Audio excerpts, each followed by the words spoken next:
va a ser moderada por el académico Carlos Martínez, a quien le doy la palabra. Bueno, buenas noches a todos y a todas. Para darle curso a esta presentación, en primer lugar quiero presentar las hojas de vida de los ponentes.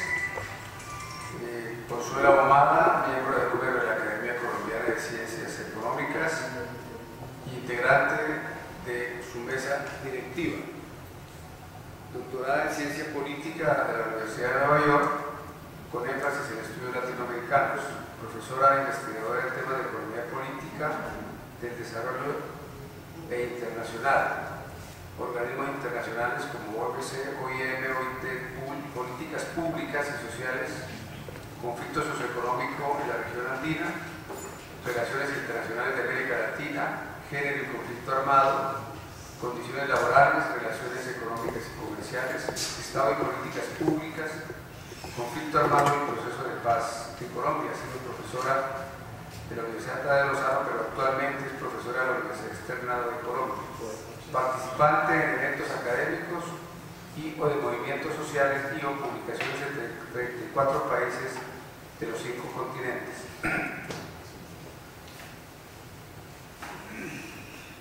Marta Nubia Bello, actualmente es la directora del Museo Nacional de la Memoria. Es trabajadora social de la Universidad Nacional de Colombia, donde se ha desempeñado como profesora asociada desde 1991, magíster en Ciencia Política de la Universidad de los Andes e investigadora del Centro de Memoria Histórica desde sus comienzos. Sus temáticas de investigación se articulan con los procesos de reconstrucción de memoria, el estudio de los movimientos sociales, los derechos humanos y el desplazamiento forzado, con énfasis en los impactos e intervenciones psicosociales. Ha participado en más de 25 investigaciones con el Centro de Memoria Histórica, la Universidad Nacional de Colombia, la Embajada de Suiza, Ministerio de Protección Social, el PNUD, la OIM, entre otras organizaciones e instituciones. Es integrante de la Red Alfa de Investigación, Migración, Exclusión y Derechos Humanos y de la Red Nacional de Investigación sobre Desplazamiento Forzado. Es autora y coautora de 17 libros, entre los que se encuentran 6 de los informes de memoria histórica. Entre 1998 y 2001 fue docente de la Universidad de los Andes. Antes había trabajado como asesora de investigaciones del Instituto Distrital de Cultura y Turismo, para la Presidencia de la República en el Fondo de Solidaridad y Emergencia Social, en la Comisión Intercongregacional Justicia y Paz, y al principio de su carrera para la Fundación Menonita para el Desarrollo. Ha recibido varios reconocimientos por su trabajo académico e investigativo. De ellos vale la pena nombrar la medalla al mérito académico que le otorgó la Universidad Nacional de Colombia en 2001 y la distinción por docencia excepcional de parte de la misma universidad en los años 97, 98 y 99. En el mismo orden que he leído la presentación de las ponentes, vamos a hacer la presentación de sus. ¿Sí? Bueno.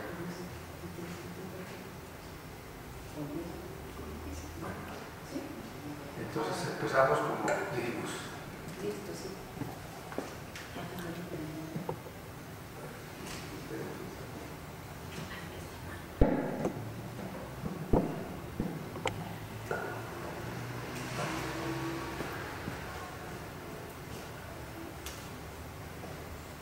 Buenas noches para todos y todas, algunos de los que vinieron hace 8 días que empezamos con este ciclo.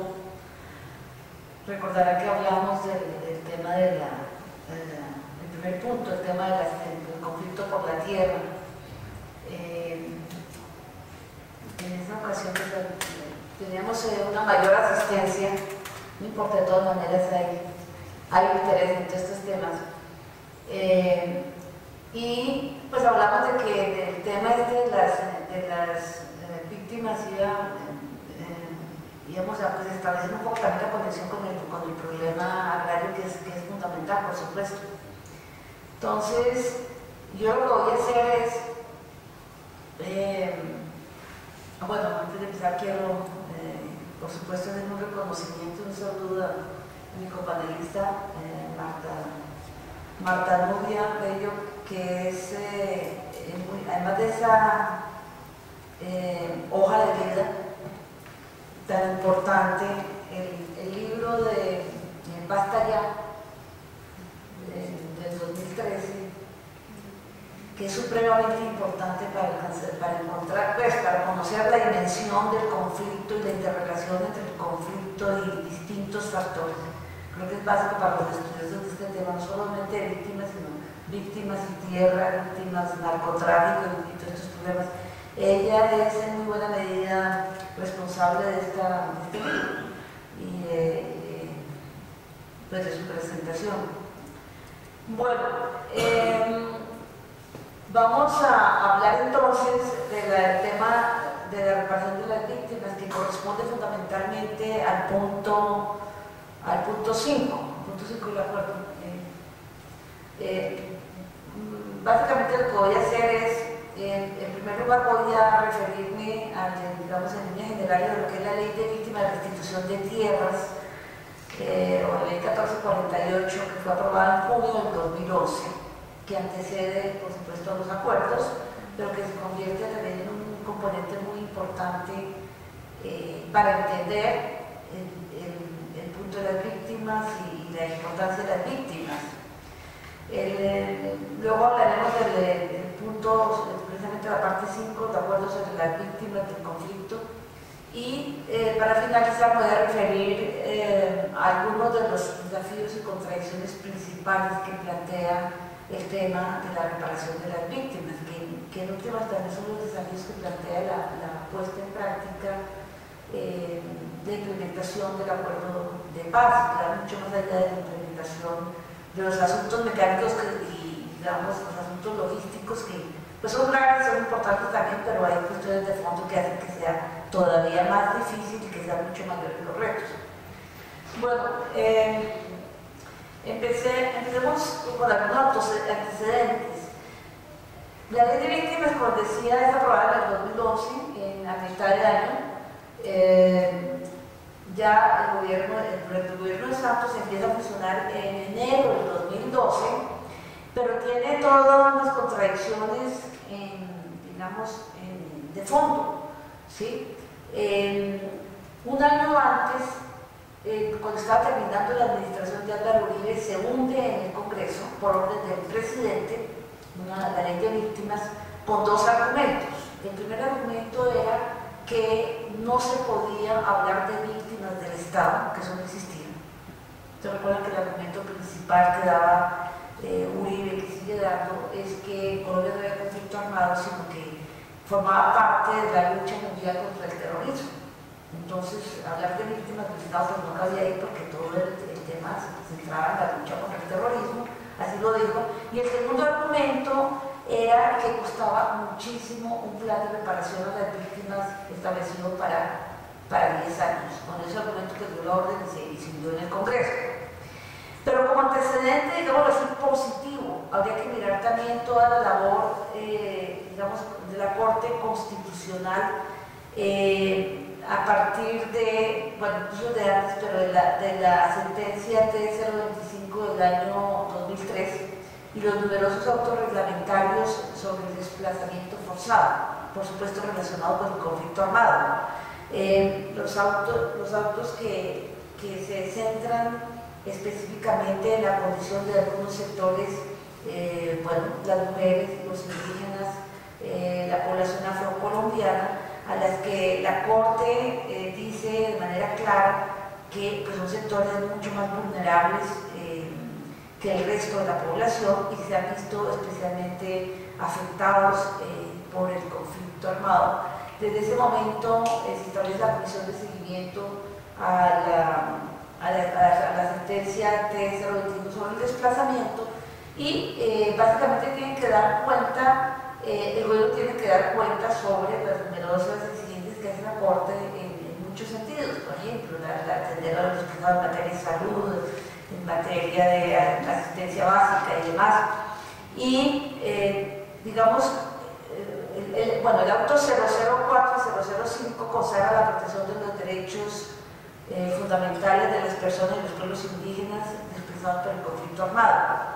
Y hace una advertencia sobre el riesgo de extinción de 30 pueblos indígenas por tales causas.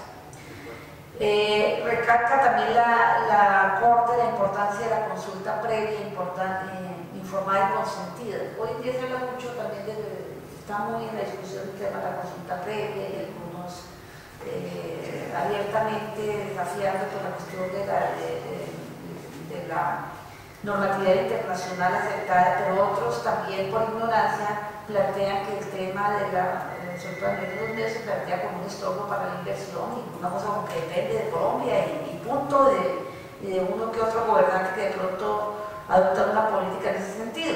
Pero resulta que este tema de la consulta previa es el reconocimiento de los derechos de las comunidades, en particular las poblaciones indígenas y afrocolombianos, y también pues va con el carácter pluriétnico y multicultural del país, ¿sí?, que estableció la Constitución y consagrado la Ley 21 del 91. Pero depende, digamos, es el convenio 169 de la Organización Internacional del Trabajo que el gobierno colombiano adoptó. Pongo el énfasis en esto pues por la importancia, por supuesto, de la población indígena y de la población afrocolombiana en el desplazamiento, pero también porque es que tuve oportunidad de hacer en la sesión anterior un trabajo sobre la ley de víctimas y la restitución de tierras en el Chocó y el conflicto con las comunidades indígenas. Esto a raíz de la necesidad de devolver a su lugar de origen a desplazados víctimas, más que desplazados víctimas que se encontraban en Bogotá.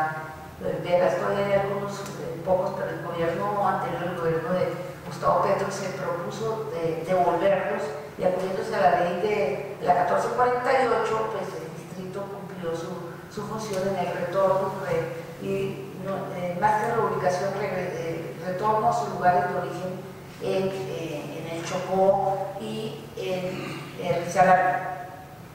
Bueno, entonces les decía, la misma Corte Constitucional habla del impacto desproporcionado del conflicto armado en ciertas poblaciones. Por ejemplo, los afrocolombianos son o representan el 22.5% de la población desplazada, y si miramos lo que representa el porcentaje de la población son solamente el 7.2%. Los indígenas son el 6.4% de la población desplazada y son solamente el 3.4% de la población del país. Este dato lo da Jorge Garay en el tercer informe de la Comisión de Seguimiento de la Política Pública sobre el Desplazamiento Forzado. Y también, bueno, CODES, que ha seguido mucho esto, el tema primero del desplazamiento y ahora de la víctima y el proceso de paz, ha sacado distintos estudios y en algún momento habla de la geografía radical de la guerra, mostrando cómo el conflicto armado se ha centrado en el corredor del Pacífico y en departamentos como Cauca, Nariño y el Chocó.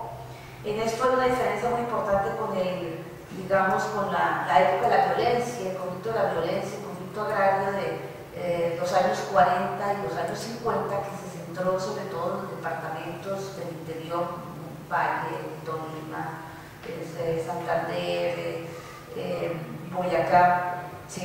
El conflicto abiertamente por la tierra. En este caso pues también está la tierra de por medio, pero hay otras implicaciones. Las fronteras son zonas mucho más fáciles para las actividades de estos sectores de actividad ilícita, el narcotráfico, los paramilitares, la guerrilla también, el tráfico de armas, tráfico de químicos, trata de personas y todo lo demás. Eso ha hecho que estas zonas de la costa pacífica y también de la costa del Caribe hayan sido especialmente afectadas por el conflicto armado durante todos estos años.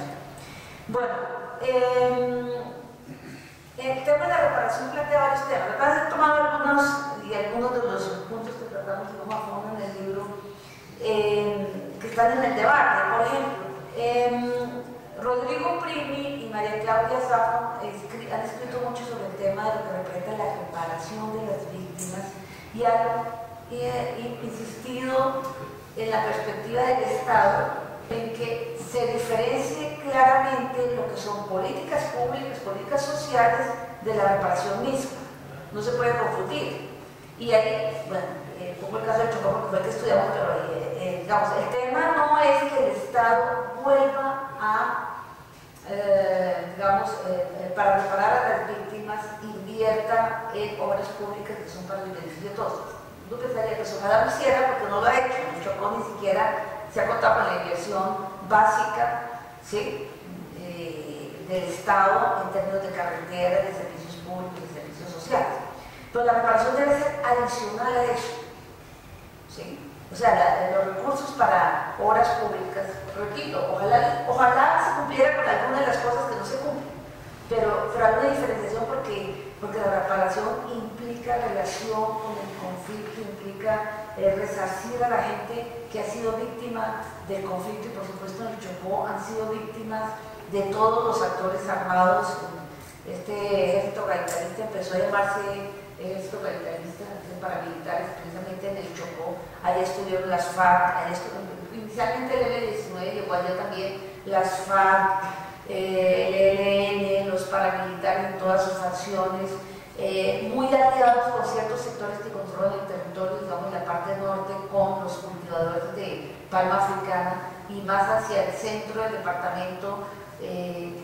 Bueno, la parte norte es más de población afrocolombiana, y la parte más hacia el centro y el sur, en la parte minera, está más en la zona de los indígenas, de los resguardos indígenas. Es decir, el Chocó tiene pues todas las desgracias juntas, ¿no? Tiene la maldición de los recursos naturales, mucha riqueza y unas condiciones de abandono del Estado únicas, que se evidenció ahora, pues, por ejemplo, una evidencia ahora con el paro 5 que va a terminar.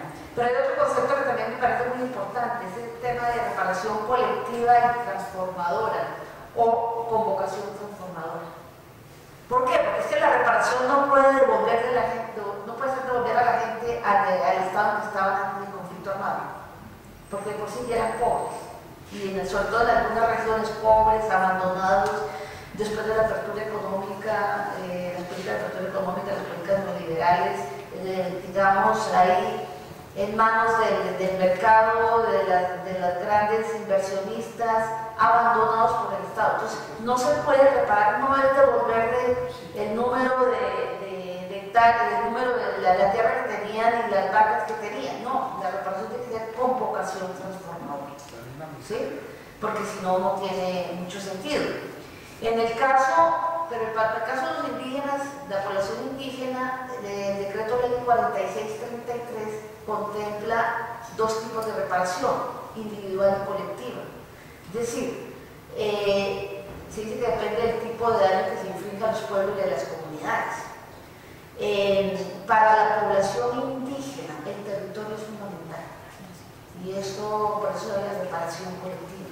O sea, no es devolverse un territorio similar al que tenían, o que suponga el Estado que es similar al que tenían, sino es devolverlo a su territorio, porque el territorio tiene un valor histórico muy importante, y por eso habla de reparación colectiva. Por eso me pone también en el enfoque diferencial, teniendo en cuenta los daños a los miembros de la población indígena que requieren especial reconocimiento y protección, como son las mujeres, las personas mayores, los niños, las niñas, los jóvenes.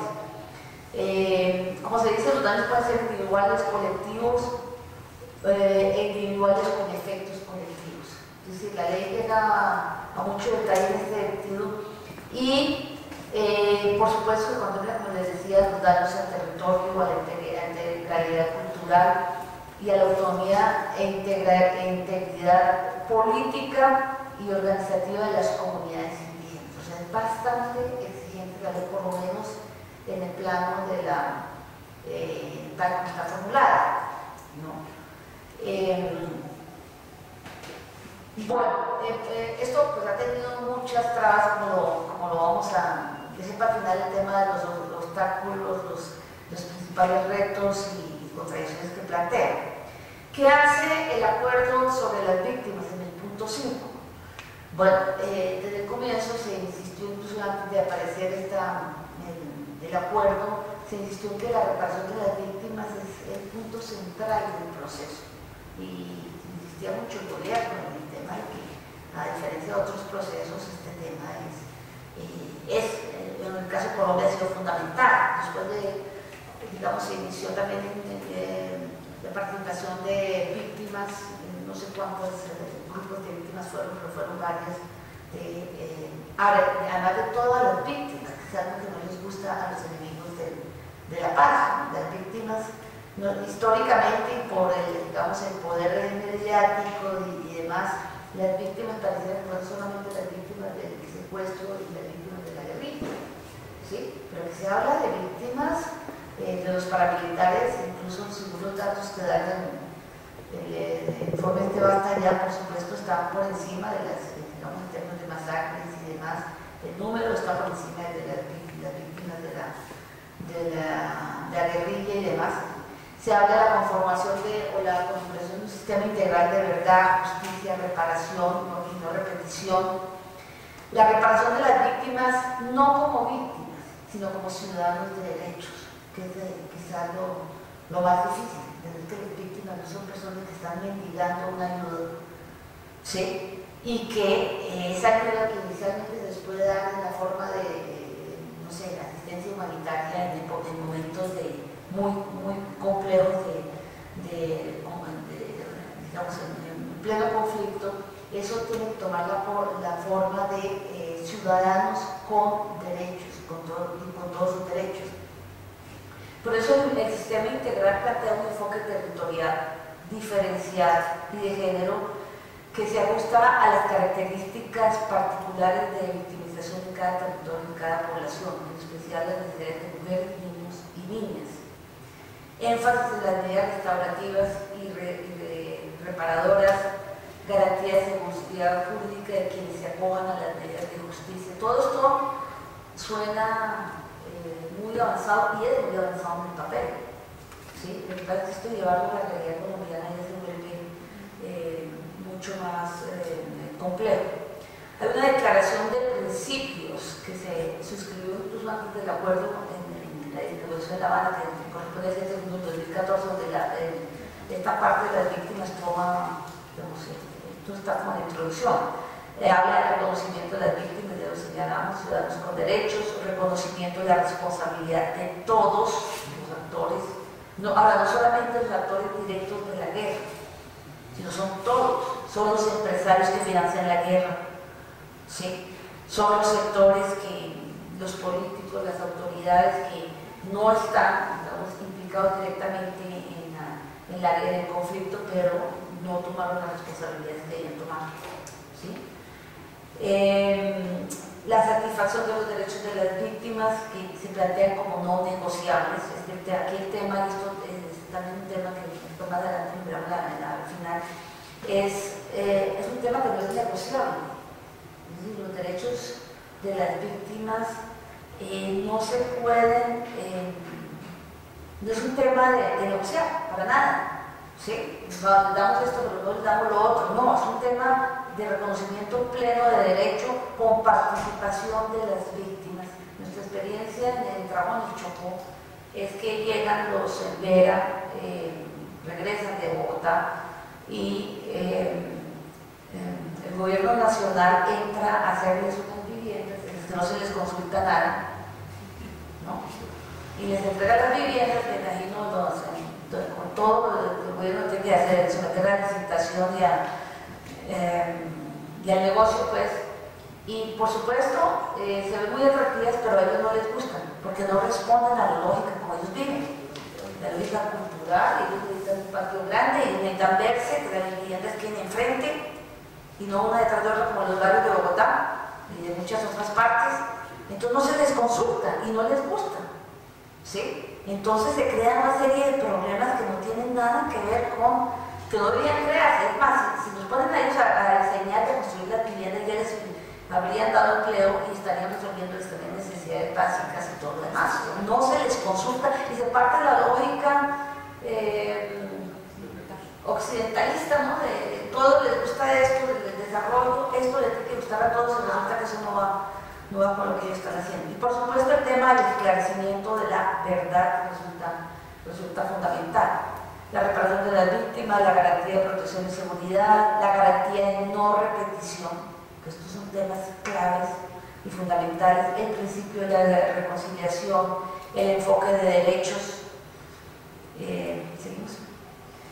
Bueno, así como medidas concretas de entrada, el Sistema Integral sobre Verdad, Justicia, Reparación y No Repetición plantea la creación de una comisión para el esclarecimiento de la verdad, la convivencia y la no repetición.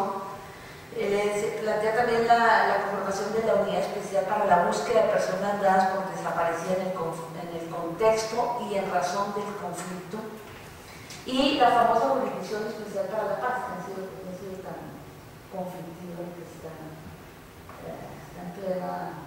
Fue aprobada en el Congreso, pero por supuesto es una de las cuestiones de la famosa JEP y las medidas específicas para la reparación. Por supuesto es un sistema que se adapta a lo que es la justicia transicional. Es una justicia que plantea los mecanismos digamos, que corresponden al derecho internacional, pero que no son para un país en época de paz y desarrollo, porque eso sería distinto, ¿sí? Sino para un país en conflicto, en el que por supuesto hubo una negociación y los implicados en el conflicto no pueden ir su suerte no puede quedar en manos de la Fiscalía o de cualquier juzgado y que determine su suerte en abstracto sin mirar el tema del conflicto armado, ¿no? Es un tema que implica justicia, sí, pero que implica también mucha reconciliación, porque el tema de la reconciliación es clave en todo esto. Estamos hablando de una sociedad que va a dejar un conflicto de 50 años, 52 años y va a pasar a reconciliarse, y eso implica un esfuerzo muy grande interno en el tema de la justicia.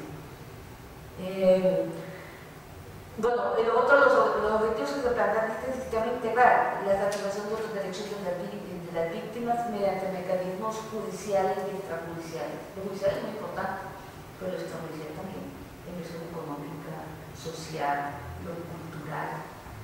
Sí.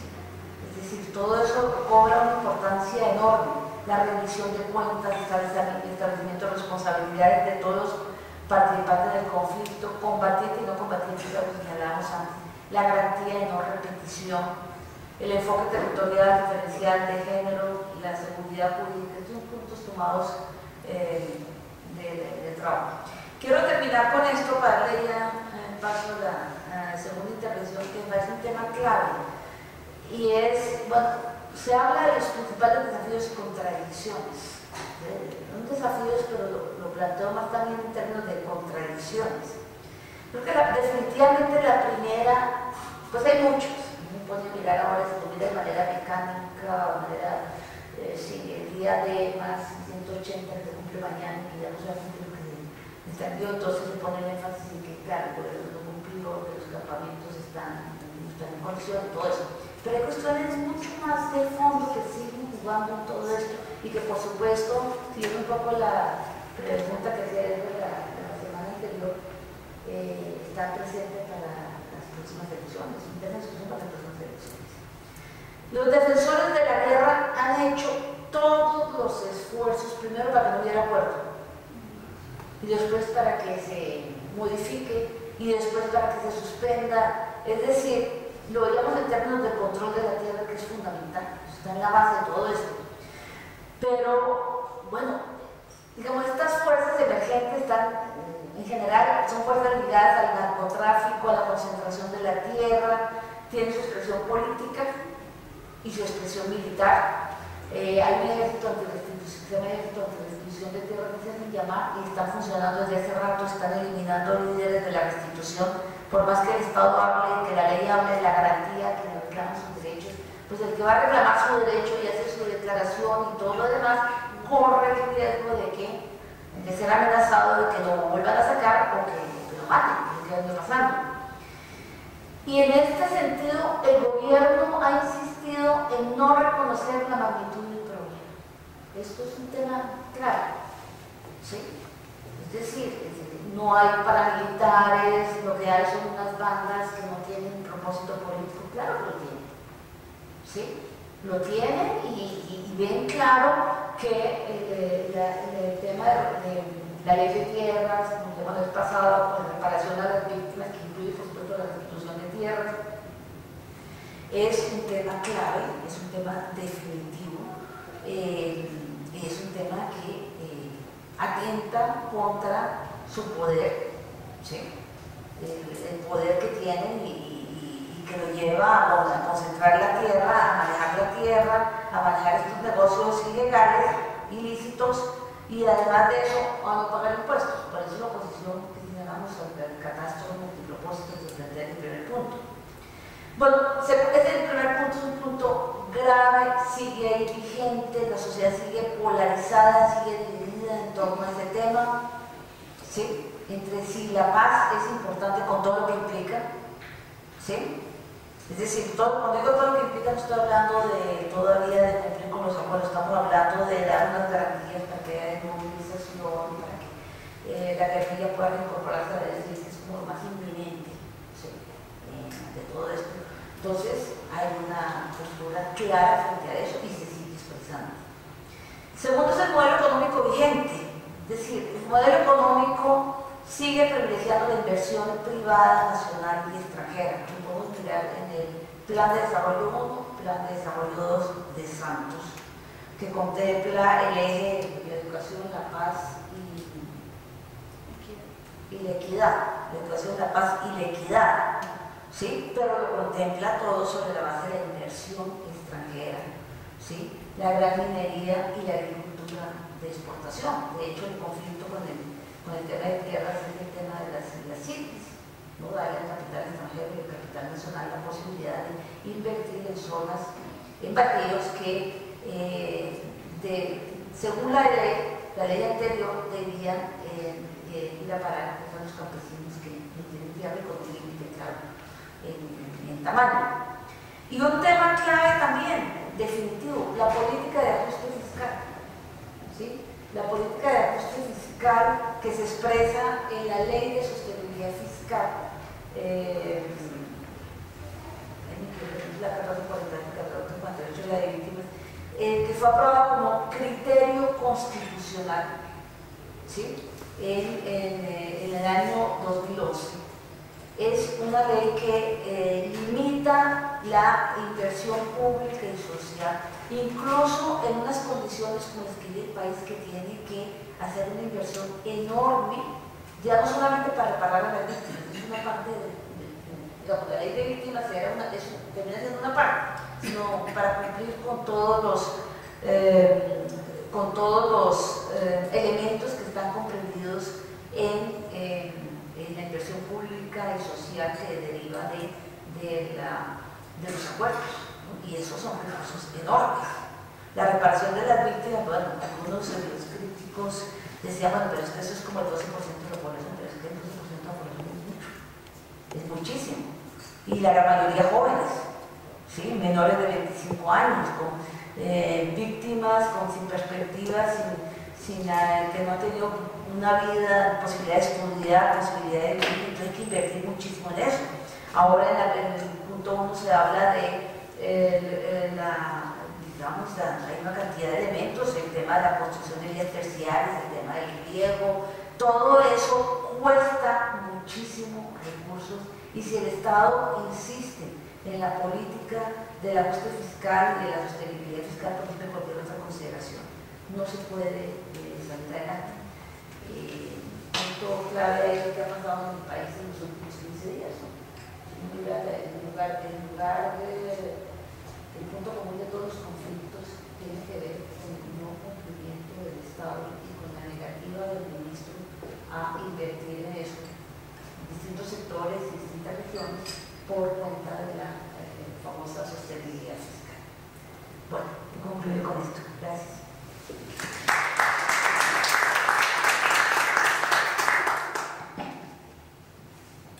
Bueno, sigue la presentación de la doctora Marta Nubia Bello. Muy buenas noches. Estos son son mis vecinos y nunca había tenido la oportunidad de estar en esta casa, muy complacida de poder compartir con ustedes algunas reflexiones.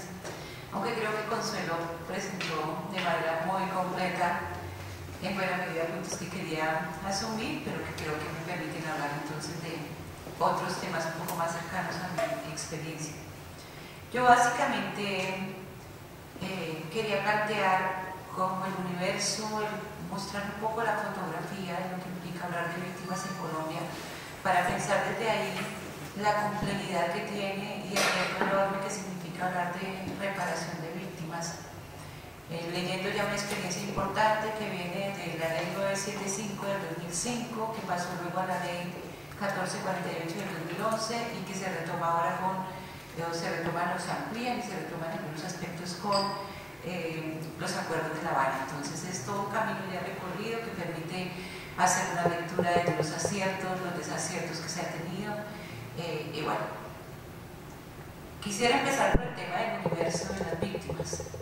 Un universo que ya como Consuelo mencionó, pues nos está hablando de más del 10% de la población colombiana. Tenemos un universo cercano a los 8 millones de víctimas, y esto no se parece a ningún contexto latinoamericano.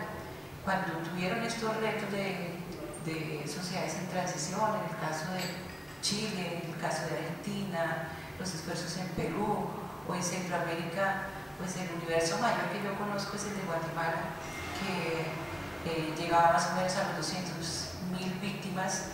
Le seguía Perú, que inició con un universo más o menos de 70.000 víctimas, y si vamos a Argentina se hablaban de 9.000 y algunos de 30.000 víctimas, poco. Chile entre 3.000 y 8.000, Uruguay se movió en un universo más o menos de 600 víctimas. Entonces, si hablamos de 8 millones al compararnos con estos países tipo de Latinoamérica, pues nada que ver, la diferencia es absolutamente abismal y el reto también es muy abismal.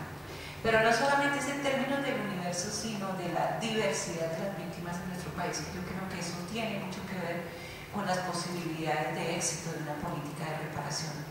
Y quisiera aludir por lo menos a 5 aspectos de esa diversidad. Uno es la diversidad de víctimas por modalidad de violencia. Aquí se reconocen 14 modalidades de victimización que hacen que los daños que han sufrido esas víctimas también sean diferenciales. Es decir, no podemos colocar a todas las víctimas en un mismo rasero, sino que el acto o los hechos que las victimizaron también causan daños muy particulares. Entonces tenemos las víctimas de desaparición forzada, las víctimas de secuestro, de minas antipersona, de reclutamiento forzado, de homicidios, de violencia sexual, y así seguimos hasta completar las 14 modalidades de violencia. Cada víctima, estas víctimas, muchas ya se han organizado. Encontramos las asociaciones de familiares de víctimas de desaparecidos, las organizaciones de mujeres víctimas de violencia sexual en particular. Entonces, esta diversidad de modalidades plantea reclamos distintos al Estado, reclamos distintos en términos de reconocimiento, reclamos distintos en términos también de procesos de rehabilitación y de restitución. No es lo mismo lo que pide una víctima de desaparición forzada a lo que pide una víctima de desplazamiento forzado. Una víctima de desaparición forzada tiene unas urgencias en términos de verdad que muchas veces no la tienen otras víctimas. La urgencia de las víctimas de desaparición forzada es en dónde están, recuperar los restos, hacer un entierro digno, y después vendrán las exigencias de justicia y las de reparación. Entonces, estas modalidades de violencia trazan unas demandas muy específicas, y a veces se suele entender el universo de las víctimas como víctimas homogéneas para las cuales todas se les va a responder de la misma manera. Y esto es muy importante. Las víctimas de desaparición forzada además reclaman reconocimiento, porque siempre han sido, que han sido tratadas de una manera excluyente, tanto que ya dicen a nuestros familiares los desaparecieron 2 veces. Los desaparecieron cuando se los llevaron y los desaparecieron cuando no los nombran y los reconocen. La modalidad de victimización más denunciada, que más figuraba en los medios de comunicación, como decía Consuelo, es la del secuestro. ¿Sí? Marchas por las víctimas del secuestro, se crea un grupo antisecuestro. Nunca se habló de un grupo antidesaparición forzada, ¿sí? Un grupo de antisecuestro sí lo había, No quiero decir que el secuestro no sea un crimen horrendo, repudiable. Lo repudiable es que una modalidad de violencia sea más reconocida que otra y que unas víctimas sean más atendidas que otras. Entonces quiero poner solamente en consideración cómo una modalidad marca también diferencias. La marca también el perpetrador. Aquí tenemos víctimas de la fuerza pública, víctimas de crímenes de Estado, y hay un movimiento enorme, Movice, de víctimas de crímenes de Estado. Hay víctimas de grupos paramilitares, víctimas de las guerrillas, víctimas que han sido víctimas de los tres. Encuentro a familias en el Chocó que un hijo fue asesinado por el ejército, que el otro fue desaparecido, reclutado forzosamente por la guerrilla, que el otro, en fin. Esto de quién es el perpetrador también va a determinar, va a tener consecuencias en el tipo de reclamo y en el tipo de exigencias que hacen las víctimas, porque no es lo mismo que un crimen lo cometa quien está encargado de proteger, ¿sí?, a que un crimen lo cometa un delincuente. Vemos que eso marca diferencias en términos psicológicos, pero también de demandas de reparación muy concretas. La diversidad que tenemos en términos del tiempo de victimización. Cuando aquí se está hablando de reparación, se está hablando de reparación de víctimas que fueron víctimas hace 30 años, 25 años, 20 años, 15, y de víctimas de ayer, porque todavía hay victimización, ¿sí? No es lo mismo reparar a una familia que se desplazó hace 8 meses, a una familia que llegó hace 20 años a las lomas de Casucá y que mal que bien intentó reiniciar su vida, matricular a sus hijos en un colegio, y que hoy son otros. Yo he conversado con familias que nos dicen pensar en retornar ahora es más difícil que incluso cuando tuvimos que desplazarnos, por los nexos que se crean, porque las hijas se casaron con otros, porque hasta de iglesia se cambiaron, y eso pasa en muchos casos. Entonces, esas temporalidades de las víctimas de ahora, de las de hace 5 años o de las de hace 20 años, también traza unas exigencias muy importantes en el sistema de reparación. Están las diferencias territoriales de las que hablaba Consuelo. No es lo mismo hablar con víctimas de Montes de María, por ejemplo, a víctimas del Oriente Antioqueño. En el Oriente Antioqueño yo tomo un caso muy específico que conocí, que fue el de San Carlos, Antioquia. Y en San Carlos, Antioquia, la gente suele conocer qué pasó en el Sagrado, qué pasó en Bojayá, y cuando yo hablaba de San Carlos me preguntaban, ¿y San Carlos cómo qué pasó? Y en San Carlos, ¿cómo qué pasó? Sucedieron 32 masacres y pasó de ser un municipio habitado por 20.000 personas a quedar habitado por 5.000 en el momento más crudo de la violencia. Pero en San Carlos no sucedió lo que pasó en Montes de María. En San Carlos la gente no fue despojada de sus tierras. La gente siguió siendo dueña de sus tierras, pero no podían estar en su territorio porque es un territorio estratégico, que además fue sembrado de minas antipersonal. Fue el municipio en un momento en que generó mayor cantidad de víctimas de minas antipersonal, y tú puedes seguir siendo dueño, teniendo tierra, pero si está la amenaza de una mina sembrada, no quieres volver, ¿sí? En Montes de María no es propiamente la región más minada, pero sí más despojada. Allá se operó el despojo, y hay que entender un poco las lógicas económicas que sucedieron en cada región, porque en unas hubo despojo, porque en otras no hubo despojo, y porque ese solo hecho de ser dueño o no ser dueño, de haber sido despojado, de haber minas o no haber minas, significa perspectivas de regreso y de retorno y formas de intervención del Estado totalmente distintas. Para poner solamente 2 ejemplos, o sea, Oriente Antioqueño y Montes de María, pero así uno podría seguir mirando qué pasa en el Guaviare o qué pasa con las comunidades senderas en el Chocó. Y las diferencias territoriales son supremamente importantes. Se habla mucho de paz territorial, pero yo creo que todavía falta concretar realmente qué significa construir la paz de los territorios, que es moverse de esas realidades concretísimas, con las demandas de la gente, con las necesidades y con el reconocimiento de cuál es la historia del conflicto en cada región. Pero pues obviamente también estamos hablando de diferencias o de una diversidad de las víctimas que tienen que ver con la etnia, que tienen que ver con el género, en fin. Entonces estamos hablando de un universo altísimamente plural de las víctimas, que hace que las reivindicaciones de unas no sean las reivindicaciones de otras, que las medidas de reparación que dejan satisfechas a unas no necesariamente sean las medidas reparatorias que requieren otros. Eso plantea un reto, y lo que quiero decir, para ningún Estado es fácil hacer eso. O sea, si uno se pone en el lugar de quien está diseñando la política, la tiene muy compleja, es muy difícil, no es reparar las 30.000 víctimas en Perú, que ya de por sí fue complejo y fue muy difícil. Por otro lado, bueno, esto un poco en términos de la diversidad territorial, y quiero decir que esa diversidad territorial no solamente está marcada por quiénes son las víctimas en ese territorio, sino por las realidades que siguen aconteciendo en esos territorios. El tipo de alianzas que se dan en esos territorios y que hacen viable o inviable la construcción de la paz. Y es que este país es muy difícil que admita como una explicación en la que quepa todo el país. En un mismo momento histórico uno encontraba, pues sí encontraba, ya por suerte, por todas estas negociaciones políticas, tenemos otro escenario, pero cuando nosotros estábamos haciendo el informe del Basta ya encontramos que el ELN en Arauca se había aliado con la fuerza pública para combatir a las FARC, pero encontrábamos que el ELN y las FARC estaban de aliados en la región de Chocó, ¿sí?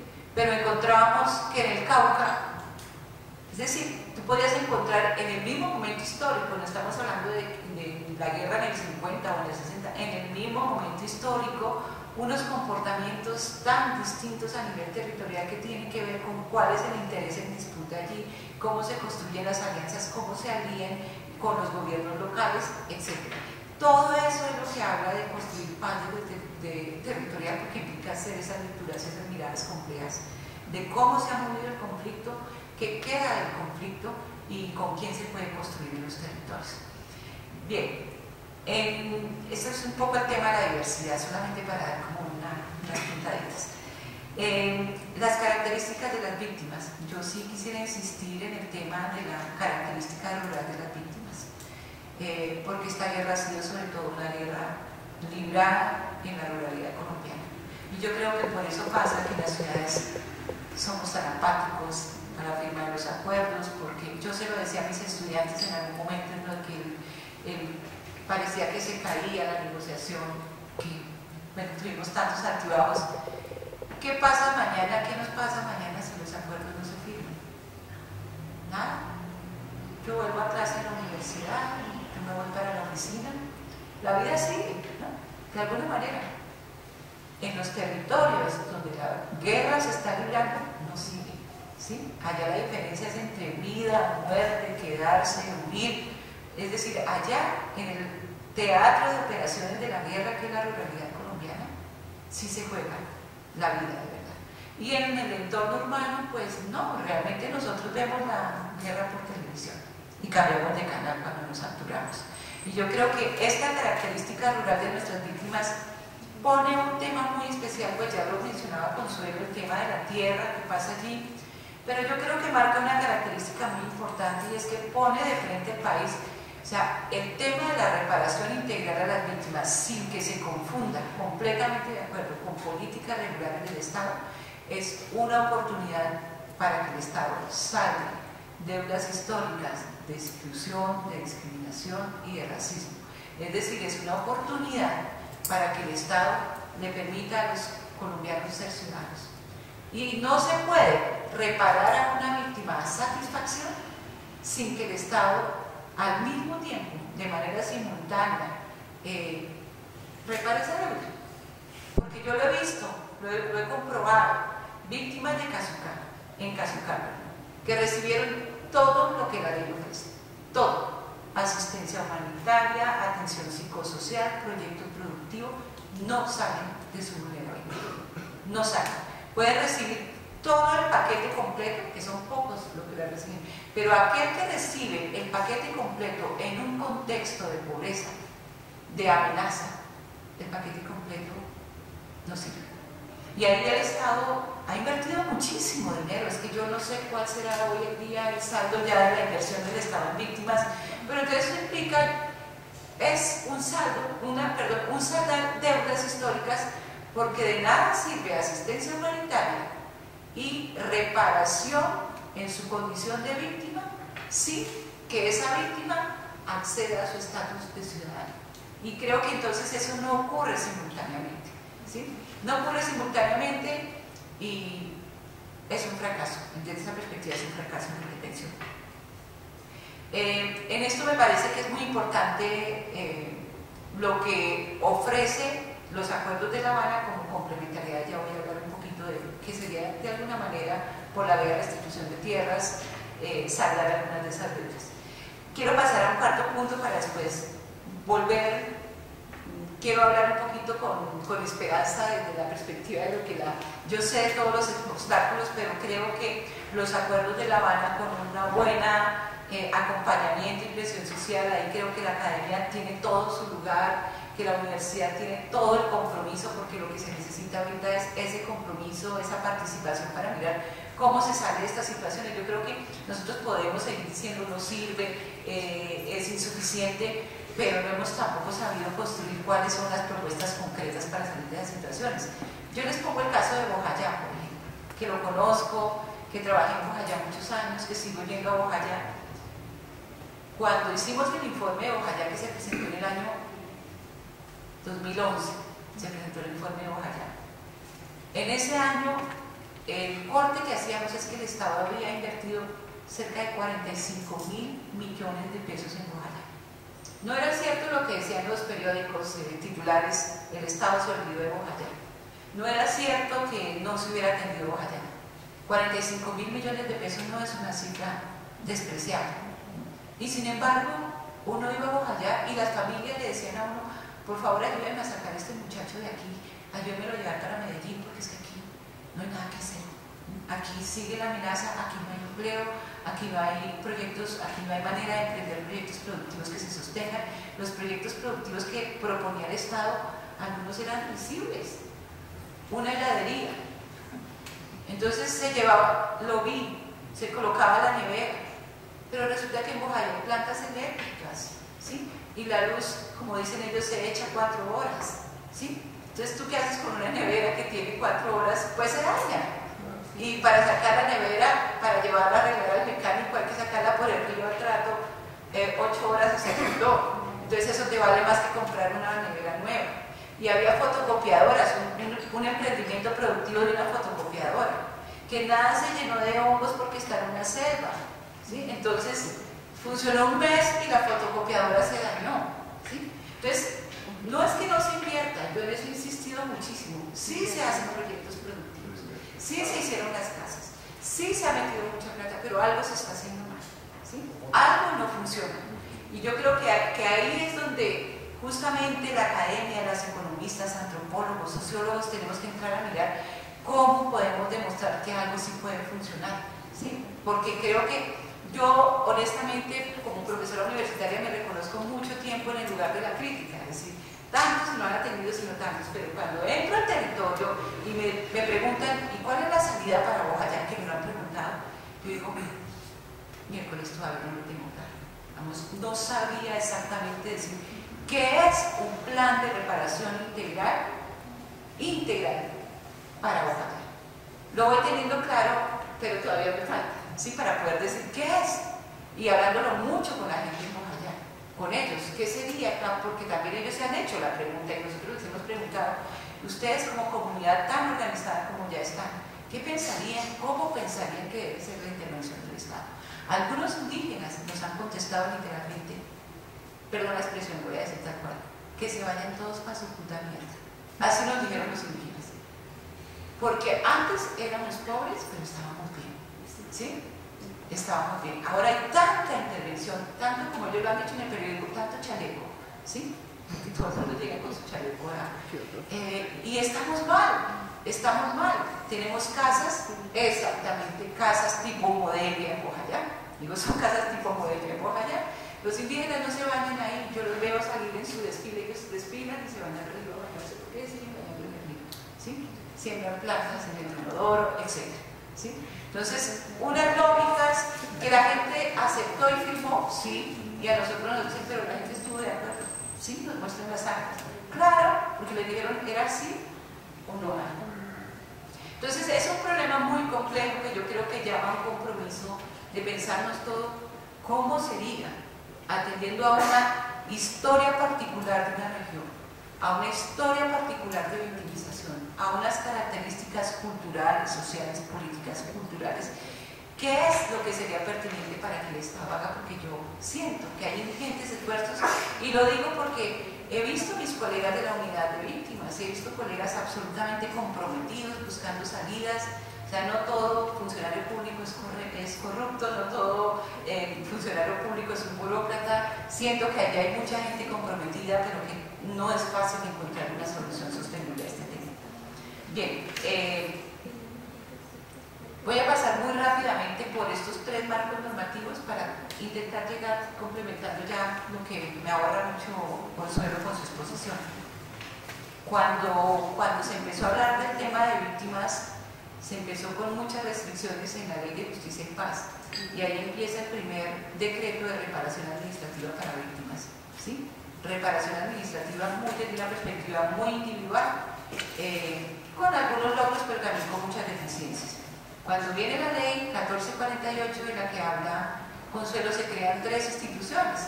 Se crea la Unidad de Atención y Reparación Integral de las Víctimas, se crea la Unidad de Restitución de Tierras y se crea el Centro Nacional de Memoria Histórica. Cada una de estas entidades con unas funciones específicas para atender a las víctimas. Y a estas instituciones se les creó en la perspectiva de justicia transicional por un tiempo de 10 años que culminaría en el 2021. Empezaron en el 2011, hoy no se sabe muy bien, probablemente a algunas se les amplía el tiempo. De hecho, la unidad de restitución de tierras y la unidad de víctimas son indispensables incluso para poder cumplir el papel que tiene complementario que debe cumplir con lo que se pactó en La Habana. Y estas tres entidades tenían funciones muy específicas de justicia y de la reparación. No es que haya un punto para garantías de no repetición. ¿Y cómo se organizan estos derechos de las víctimas en los acuerdos de La Habana? Para el tema de verdad, concretísimo, la Comisión de Esclarecimiento y de Verdad. Entonces, la verdad es un derecho de las víctimas y es un derecho de la sociedad, ¿sí? Y se supone que es esta comisión la que debe entrar fundamentalmente a establecer dos temas que son débiles: el tema de las responsabilidades, quién ha sido responsable de, y el tema de los daños y los impactos. Muchos otros temas, pero digamos que son como centrales. Ahí está la comisión se va a nombrar, se está esperando que se nombren los 11 miembros que constituirán esta comisión, y tiene un mandato para 3 años, y en 3 años deberá entregar su informe. Pero en este tiempo de operación de la comisión se espera que esa comisión tenga también una perspectiva territorial, que tenga una amplia participación de las víctimas y pues que tenga también todos estos principios que ya habló Consuelo, diferenciales, etc. Ese es el mecanismo principal de verdad, pero también está la unidad de búsqueda, y creo que es un mecanismo tan importante porque la unidad de búsqueda se va a encargar de eso, de buscar a los desaparecidos, ¿sí? Y esa es una reivindicación muy importante. Yo insisto que nosotros tenemos, en el último informe que se publicó en el Centro Nacional de Memoria Histórica, 65.000 desaparecidos. Yo estoy segura que son muchos más, ¿sí? Esos son, quiero decir, los que tienen nombre y registro. O sea, el observatorio ha podido colocarle un nombre, pero de muchas desapariciones no hay denuncias, de muchas desapariciones no me atrevo a decir cuáles, pero sí sé que esa no es la cifra. Eso es lo que hemos podido documentar: 65.000 desaparecidos. Comparen ustedes con Argentina o con Chile. Y si uno piensa en Argentina, es una sociedad que quedó absolutamente marcada por el tema de la desaparición forzada. 9.000, ¿sí? Ustedes van a Argentina y Argentina tiene, el cine habla de la desaparición, la literatura habla de la desaparición, la arquitectura habla de la desaparición. En Colombia no, y son 65.000 desaparecidos. Nosotros buscamos la literatura y no hay un solo libro, y se lo digo con convicción porque hicimos el trabajo de literatura, ya hay uno, sabe hace muy poquito, que hable del tema de la desaparición forzada. Es decir, la desaparición forzada aquí, la gente dice 75.000 desaparecidos, pero sí, los desaparecidos eran en el Cono Sur, en dictaduras militares, no, estos son desaparecidos en democracia, ¿sí? Pero no logra, o sea, no logra hacer un programa un problema que la sociedad lo acoja, lo asuma como suyo, que deje cicatriz, que deje marca, que deje herida en la sociedad. Por eso fue tan importante esta comisión de búsqueda, ¿sí? Porque fue una conquista de las familiares de desaparecidos, esa comisión de búsqueda que se forma en el marco de los acuerdos de La Habana y que va a empezar a funcionar. Para el tema de la justicia, ya lo mencionó Consuelo, se crea la Jurisdicción Especial para la Paz con sus mecanismos, y el tema de la reparación, y yo quisiera con eso terminar. ¿Qué es lo que los acuerdos de La Habana le agregan al tema de la reparación?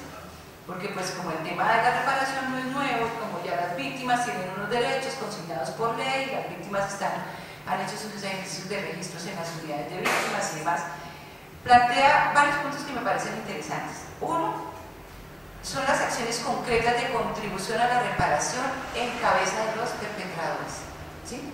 Estos son acciones de reparación que pueden ser llevadas a cabo por quienes causaron los daños y que se habla, por ejemplo, de la participación de guerrilleros que se acogen a la ley, que se desmovilizan, que pueden reconstruir poblados que ellos mismos, o no necesariamente que ellos mismos destruyeron, realización de obras comunitarias, realización de obras simbólicas para las comunidades. Este es un segundo tema que tiene mucha importancia, que es lo que se llama actos tempranos de reconocimiento de responsabilidad. Tal vez ustedes hayan escuchado, ya han sucedido 3.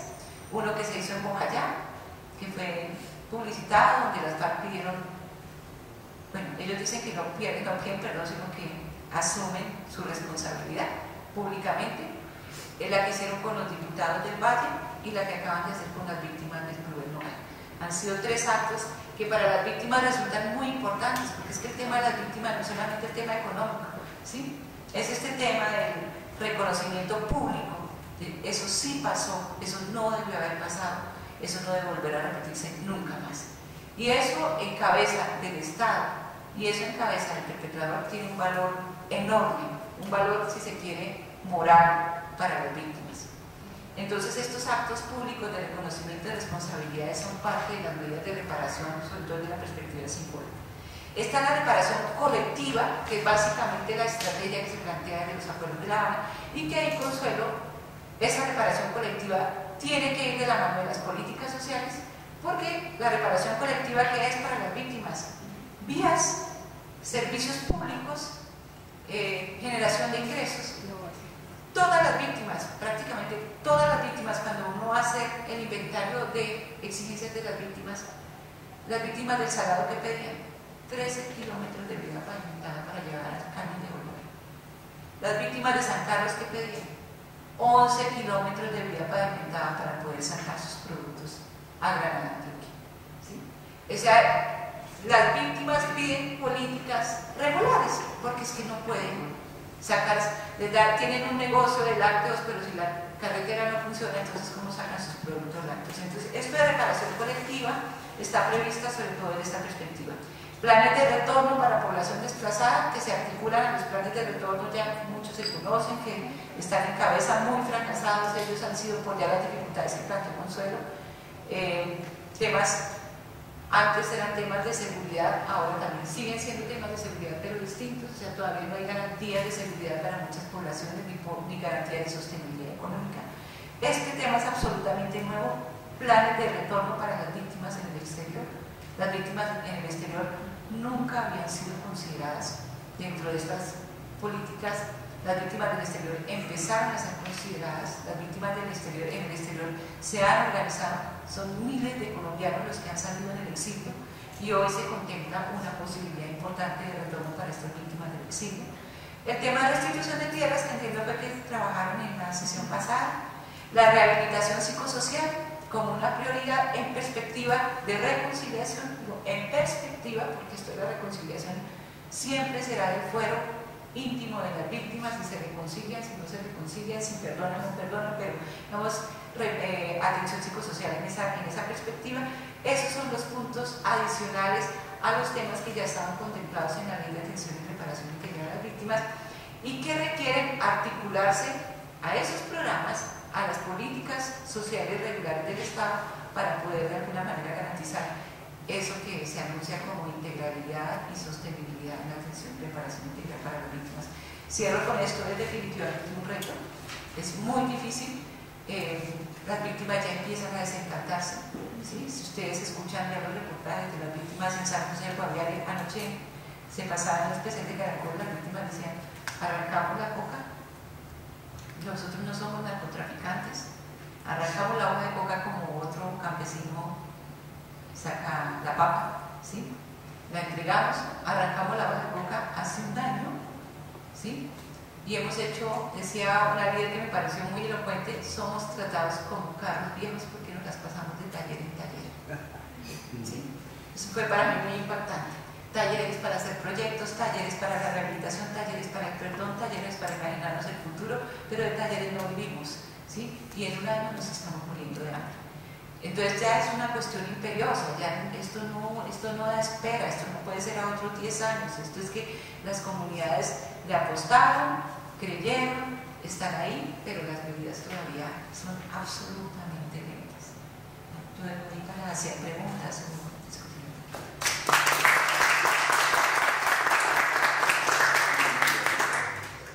Bueno, yo quiero apenas hacer unos comentarios a la presentación. Estoy muy de acuerdo con las dos presentaciones en el sentido de diferenciar la política social de la reparación propia de las víctimas, que tiene que ser una acción del Estado adicional, pero allí hay una dificultad. Actualmente el gobierno y el gobierno anterior, con mayor razón, aplicó el principio de la sostenibilidad fiscal, que es un principio en donde se aplica el principio de la austeridad, el déficit cero y una serie de limitaciones que pueden evitar que se produzca ese proceso. Por otro lado, el tema de la reparación transformadora me parece muy importante. Uno no puede ir a pensar que se repara a alguien y lo único que se hace es, digamos, devolverle al sitio donde lo sacaron sin que logre la condición de ciudadano, como decía Marta anteriormente. De manera que me parece que este tipo de análisis sobre la reparación tiene que ver con políticas públicas, pero también con el tema de la formación del ciudadano con todos sus derechos. Si no ocurre esto y si no se aplica, incluso lo que Naciones Unidas considera como la seguridad humana, los elementos básicos de la seguridad humana, la reparación no va a conducir a la paz. La paz posiblemente se va a transformar en más conflictos más adelante. Hay un aspecto que la academia, creo yo, no se ocupaba. ¿Qué le estamos enseñando a los economistas? A los ingenieros. Cuando yo preguntaba algún día a los ingenieros de la Nacional, tenemos un trabajo comunitario con economistas en Santander y necesitamos los diseñadores de los para llevar el agua en la parte urbana y en la parte rural. ¿Cómo se hace? O sea, ¿cómo se hacen los diseños para un acueducto veredal? No había especialistas en acueductos veredales en la Facultad de Ingeniería de la Universidad Nacional. Si eso ocurría cuando no estábamos hablando de reparación, porque no estábamos hablando de la paz, sino estábamos en plena guerra, ¿qué va a ocurrir ahora si la propia academia de pronto no ha preparado a los profesionales para resolver un problema de este país que es de muchas guerras continuas? Hay un aspecto que tampoco la academia, pienso, se ha ocupado, pero esta academia ojalá sí lo haga. Es el tema de la reparación de las víctimas militares y de policía. Siempre hablamos de la parte indígena, campesina, etcétera, pero ¿qué pasa con los militares que han recibido órdenes de muerte por algún terrateniente de alguna región y ese personaje está detenido como criminal? Él también es una víctima. Y ahí pienso yo que cuando se habla de los perpetradores puede ser el terrateniente tal, el empresario tal, que está hoy por hoy totalmente opuesto al proceso de paz. No quiere él aparecer como perpetrador y mucho menos quiere aparecer como perpetrador donde las víctimas son militares y policías que tuvieron que obedecer esas órdenes con el riesgo de perder su ascenso, por ejemplo. Otro tipo de estímulo negativo, y a mí me parece que ese tipo de víctimas deberíamos también incorporarlos en este proceso, porque en realidad Yo pienso que si las fuerzas militares y de policía no están preparadas para el proceso de paz y no son incorporadas en esta reflexión, pues la posibilidad de la paz va a ser un poco más complicada. Y claro, no dudo en mencionar al final que de los planteamientos que se han hecho, me parece muy importante esa comparación que hizo Marta sobre el tema de la proporcionalidad en América Latina, el Caribe y Colombia y las modalidades de víctimas y de victimarios que hay. Me parece que ese tipo de información debería difundirse mucho más, pero aquí tenemos un perpetrador también del problema de la guerra, son los medios de comunicación. Si los medios de comunicación realmente no informan lo que deberían hacer, solo para que este país tenga conciencia de la magnitud del conflicto, pues será muy complicado también construir la paz. O sea, hablo de la formación de la academia, hablo de las víctimas en el ámbito militar y de policía, y naturalmente hablo de las posibilidades reales de que las diversas modalidades de delito que se han cometido sean realmente haya más empoderamiento de la ciudadanía. En realidad lo que menciona Marta es terrible, es decir, aquí la gente no siente la guerra, luego si hay paz o guerra le importa lo mismo. Eso no puede ser. Ese aspecto quería comentar, y ahora dar la palabra a los asistentes para que formulen preguntas a las expositoras.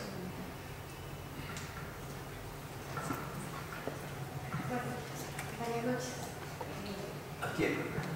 La verdad creo que uno de los temas más importantes que debemos nosotros acudir en este tema del conflicto es pues la educación, y es que se debe manejar un cambio total en todos nuestros modelos de educación, desde la primaria hasta los modelos de secundaria y universitaria, donde se tome una nueva pedagogía en el conflicto y una educación para la paz, donde todo esté de una manera unido, pues, la historia, la cultura, todo el tema sea de nosotros para la paz, para que sigamos construir conciencia colectiva. Y lo mismo como lo decía la doctora Marta, el tema de, digamos, del cine a Argentina o a un país donde ha aplicado una dictadura, los museos, todo lo que uno camina es como para no olvidar lo que se vivió, y eso es algo que se debe inculcar acá en este país, no olvidar lo que ya vivimos y pues empezar a hacerlo colectivamente para hacer todos.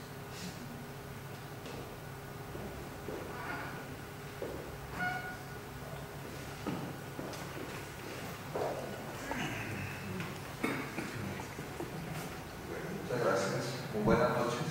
Bueno, yo quiero en primer lugar agradecerles la claridad y la forma tan nítida de sus exposiciones. Me parece clave, y yo creo que pues me sorprende que a las tertulias foros de la academia siguen viniendo muy poquitas personas. Yo creo que amerita hacer una reflexión, si no en este momento, en algún momento, para ver cómo quienes venimos acá tenemos que hacer un esfuerzo, cómo hacer un plan para asegurar esto. Debería estar lleno en este momento de personas de las organizaciones de víctimas, de movilices, de campesinos, de indígenas, pero quizás no se hace la planificación suficiente. Y yo creo que no podemos culpar a los que no se enteraron o no vinieron, sino cómo, y es una responsabilidad de todos nosotros, cómo hacemos ese plan, cómo enfocamos las actividades necesarias para asegurar que venga la gente a estos eventos tan supremamente importantes. Ahora, yo hablo como economista, pero también como víctima. A mí me ha tocado de mi vida 15 años de exilio, 4 años en México, del año 93 al 96, y luego 11 años en Cuba y en Venezuela, desde el año 2005 hasta el año pasado.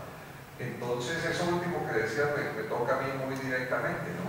Es decir, cuántas de las personas que hemos tenido que salir del país para sobrevivir, pero también muchos, no solamente por persecución política, sino también motivados por el modelo de desarrollo económico que ha creado la imposibilidad de satisfacer las necesidades materiales y culturales para una vida digna. Entonces la gente tiene que irse a buscarlo de cualquier manera.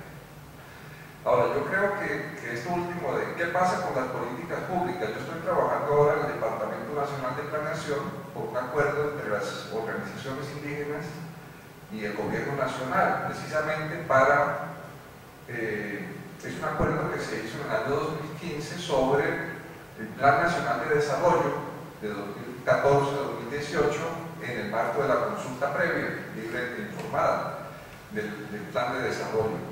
Y ahora estamos trabajando en evaluando qué se hizo del 2015 ahorita. Y la verdad es que en casi nada ha habido una formulación de las políticas y de proyectos de inversión con participación de las organizaciones indígenas.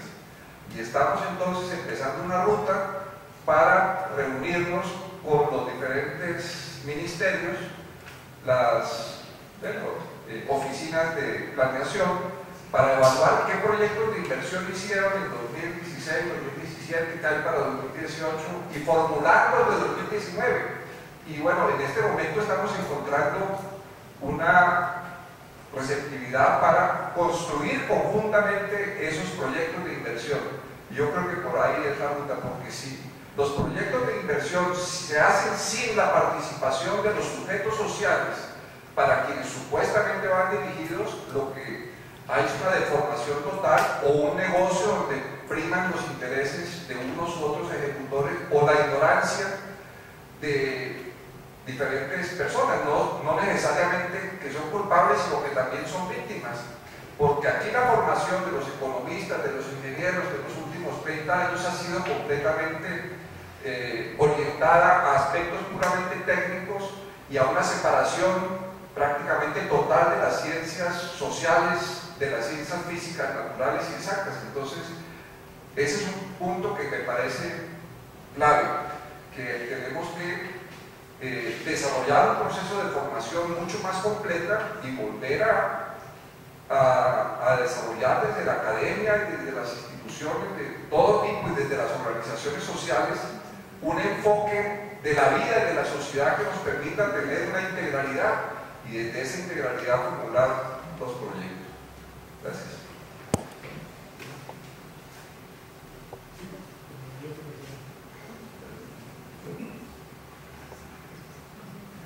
Bueno, quiero formular dos preguntas y hacer una acotación en relación con los temas precisamente tratados, porque hay bastante ilustración sobre lo que específicamente las intervenciones que la mayoría de las personas que saben que yo hago las planteo desde 3 ángulos. Uno, me preocupa, y sobre todo en materia de víctimas, algo muy dramático para mí. Lo comparto. El doctor Valls Borda, como director de la revista CEPA, analizando el censo, el último censo, 1993 a 2005, en 2007, en su editorial de la revista Julio-Septiembre de 2007, señala, sin anestesia, Colombia, campo de exterminio. Y los 3 renglones siguientes dicen: en Colombia se han desaparecido 3.9 millones de personas. Y dice el rango etario, 15 a 45 años, ustedes dirían 45 a 70 y pico de años. Y hace el análisis un experto, precisamente violentólogo, que no son los que se fueron, no son los que se fueron al patio, no son los muertos por accidente, no son los muertos en combate o víctimas de la guerra, es que no aparecen. Y coincidencialmente, a los meses empezaron a aparecer denunciadas por los mismos soldados paras. Y digo soldados paras porque la reinserción de Uribe fue meter a los paras en el ejército. Y eso no lo quiere decir ni la academia. Aquí estuvimos analizando que se robaban los presupuestos, se sustraían los presupuestos de educación educación, de salud y todas las cosas para mantener esos ejércitos y de EPS conocidas. Todo eso se olvidó ahora y yo tengo todo eso en un blog porque dejé todos esos registros allí para que al menos quedara en algún punto histórico. Me han borrado 3 veces en el blog. Se llama Consolide Solidaria. Cuando ven que sube a 200.000 visitas o 300.000, lo borro. Pero tengo los archivos y voy poniendo de vez en cuando. Lo mismo a la hora. Eso pues para decirle que hay 2.400 fosas sin destapar, porque la fiscalía dice no hay plata. Entonces nos estamos diciendo una mentira, o que estamos con el invasor terrateniente encomendero que sigue con su misma política desde que llegó a América como tal. Es para mí muy grave que no se quiera hacer el censo ahora, cuando esas 4 millones de cédulas están incidiendo en las votaciones que gana el señor director o el señor de Centro de Armonía. Eso es muy grave. Si no queremos empezar por ahí, no vamos a hacer nada. Segundo, el primer punto del blog es precisamente una invitación a la academia, el primer artículo en 2005, cuando ya comencé el tema, invitación a la academia a que ya que habían aprobado hasta organismos internacionales como el Vino Ultima y recientemente en ese momento 1998 un modelito sencillo de participación comunitaria por sus regiones homogéneas en las que se respeta el entorno cultural y que tiene como elemento innovante es que se introduce el principio de creación de riqueza en la economía que lo sacaron los sionistas. Y entonces señalamos la forma muy sencilla, práctica, de a la ribera de los ríos, 800 municipios, 300 hectáreas a principio y a fin del paso del río, tierras de la nación asignadas a consorcios de comunidades aplicando la ley 58/1931, artículo 24, para darle una acción, como Paterreo, que debería volverse loco y darle una acción a miles de organizaciones sociales, de la estructura empresaria, poder emitir bonos de desarrollo, poder colocar inmediatamente el soporte para estos proyectos. Y allí, con la tecnología de los indígenas y de los campesinos que han toda la vida cultivado en esa zona sus propios alimentos.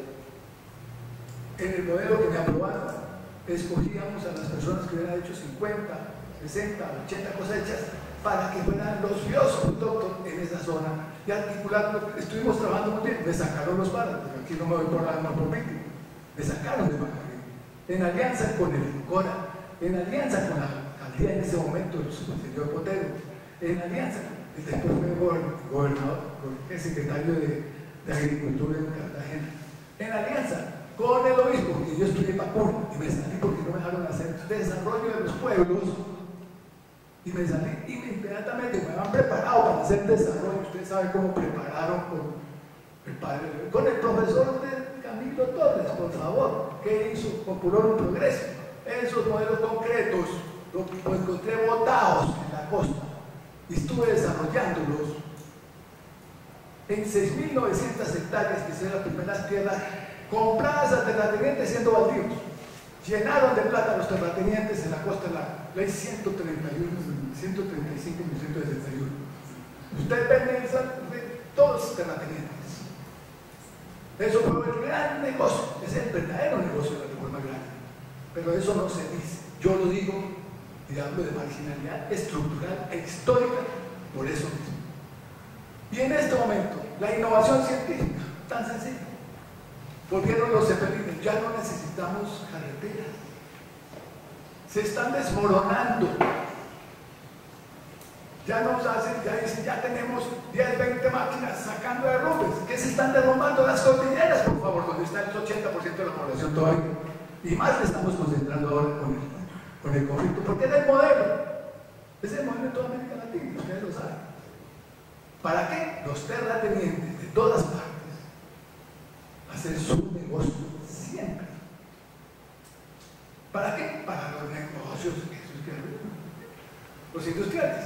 La comida no les importa. Entonces, en ese contexto, yo sí les pediría con todo respeto que viéramos realmente el esfuerzo con funcionario de planeación, que todos los ministerios tienen el proyecto, pero como todos eran primero pastranistas, luego uribistas, ninguno quiso adelantarlos ya cuando tenían que tomar, como son las inversiones que tenían que tomar decisiones de junta directiva.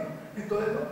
El CONADE hizo todo el proyecto, lo metió y casi así le echan a los funcionarios porque Perdón, quiero interrumpirlo un poco porque sí, que la doctora Marta tiene que salir y ella pudiera hacer un comentario. Yo le pido, doctora Marta, primero, por favor, el contexto como lo tiene, de víctima, todo parece un maquillaje. Muy buenos sus esfuerzos y, como le digo, sería muy bueno empezar a articular. Pero primero que todo hay que poder quitar esa marginalidad estructural que es cuál. Como lo decía López en su programa, se reía él mismo, decía, ¿cuándo es que yo voy a ver a un grupo de campesinos haciendo una sociedad anónima? Y resulta que en la década del 30, precisamente para empoderar como ciudadanos que tienen que tener primero, aunque no les guste por negros, por limpios, por pateanzuelos, déjenlos hacer su economía y déjenlos con esa sociedad de emitir bonos y poder acceder al Banco Central. Déjenlos tener sus almacenes de depósito. Solamente los terratenientes tienen almacenes de depósito. Vean usted en María la Baja. Ahí tienen los siglos y todo, los terratenientes, y matan a los indígenas que les quieran pedir las tierras, porque ya se apoderaron, tienen su estructura, su estructura vertical, y entonces eso no lo mete el Estado. Y en realidad, no se debe hablar más de restitución de tierra. Aquí vieron, pero es que están los elementos aislados. Sí, ¿cómo va a volver una gente ya está metida aquí en Bogotá? No le van a dar todo, o si hacen algo, se quedan en la mitad del camino los programas. Pues es mejor que nos demos cuenta que esos campesinos, ese 12%, no es toda la sociedad rural y que todos nosotros debemos producir alimentos. Entonces, ¿qué tenemos que hacer? Nuevos paradigmas. ¿Cuál es el paradigma? En estas organizaciones, todos los ministerios sociales, agricultura, salud, educación, etcétera, medio ambiente, esos funcionarios burócratas, más los estudiantes de los últimos semestres de todas las facultades, deben volcarse como ejército. Pero sí, ejército para matar el hambre, ejército para matar la ignorancia, ejército para enseñar a hacer las formaciones económicas, la organización, y todo el mundo trabajar en este contexto, porque si no, no lo vamos a hacer. Bueno, muchas gracias. Muchas gracias. Marta. Bueno, qué pena, yo me excuso, es que tengo que recoger una hija que todavía es pequeña, pero quería solamente 3 cositas cortitas sobre el tema de los militares. Creo que es un tema que pues obviamente está contemplado en la ley y están reconocidos también en el registro único de las víctimas, sobre todo pues los militares víctimas de infracciones al derecho internacional humanitario, víctimas de violencia antipersona, víctimas de secuestro, etc. Creo que hay un registro más o menos de 8.000 militares, pero también los mecanismos de la JEP, que yo creo que es muy concreto lo que hay allí para el reconocimiento de esos mandos medios, de obediencia de vida y todo lo que ya se manifestó. Pues parece que están ahí y que el asunto no es fácil, pero obviamente sin ellos tampoco se hace este proceso. Tema de la universidad, yo creo que estos son los espacios para hablar de las transformaciones que requiere la academia. Yo creo que la universidad, en especial la universidad pública, ha hecho cosas valiosas, pero necesita transformaciones muy importantes, muy importantes. La universidad tiene que comprometerse con el tema de la verdad, la universidad tiene que comprometerse con los temas de la reparación, tiene manera de hacerlo. A mí me inquieta ver que tiene más protagonismo las universidades privadas en estos temas que la propia universidad pública, porque pues, en primer lugar creo que la universidad pública tiene una responsabilidad mucho más clara y hay maneras de hacerlo. Creo que son decisiones institucionales que se tienen que tomar. No es posible, un poco lo que conversábamos con las chicas antes, que se formen antropólogos, trabajadores sociales, sociólogos con una salida de campo, que hablan de las comunidades indígenas por lo que les cuentan solamente los libros de los clásicos, pero que no pueden acercarse al país, que no pueden recorrer el país, que no hay manera. Creo que las políticas de extensión son importantísimas para poner a la universidad en sintonía con el país. Hay ejemplos muy claros de compromisos universitarios quedo con el tema de la verdad. Uno entraba a la Universidad Católica de Perú y cada una de las personas que integraba esa universidad tenía una responsabilidad con el tema de la verdad en su momento. Yo creo que ahí podemos y tenemos muchísimo que hacer en el tema de transformar una universidad mucho más vinculada a las necesidades del país. Ahí el profesor Orlando Max Borda nos dejó un legado impresionante. O sea, uno aprende de las realidades, hay que leer a los clásicos, pero los clásicos si no dialogan con la realidad del país, pues creo que tenemos una oportunidad. La economía tiene unos retos enormes, enormes, están en unos temas, yo los veo, y digo es economista de la Nacional, indicadores para la cesación de la condición de víctimas. ¿Cómo se construyen esos indicadores? Tú has estado en esas discusiones, ¿sí? Son otras preguntas que se están haciendo en este momento, los indicadores de ejercicio de derechos en comunidades especialmente vulneradas. Hay una cantidad de temas de la economía que los chicos se los están inventando, están construyendo saber en este momento. Y el país está construyendo saber, pero necesita de la academia para realmente hacer eso de una manera mucho más, dejar una impronta. Entonces creo que la economía tiene muchas preguntas y el diálogo de la economía con las ciencias sociales, con las ciencias humanas en particular. Yo digo que cuando se pierde un bien económico hay una afectación simbólica, ¿sí? Cuando uno pierde la casa no pierde un activo económico solamente, perdió la seguridad, la dignidad, la tradición y muchas cosas. Esos diálogos son supremamente importantes. Ese diálogo entre economistas, ciencias sociales, que uno no los ve lastimosamente en entidades de decía como el DNP. Entonces, el Departamento Nacional de Planeación, muchos economistas, abogados a unos temas muy complejos, con indígenas, con enfoque de género, con esos diálogos son muy importantes. Y yo creo que es algo que puede promover esta academia también, esos diálogos entre colegas de distintas disciplinas, que nos ayuden en lo que no sabemos, los que no somos economistas, nos puede ayudar un montón. Muchas gracias por la invitación, muchas gracias a ustedes por estar tan viciosos de escuchar hasta esta hora y cuando quieran, con mucho gusto puedo participar en esta discusión. Gracias a ustedes. No sé si ella quiera dar algunas palabras breves para terminar.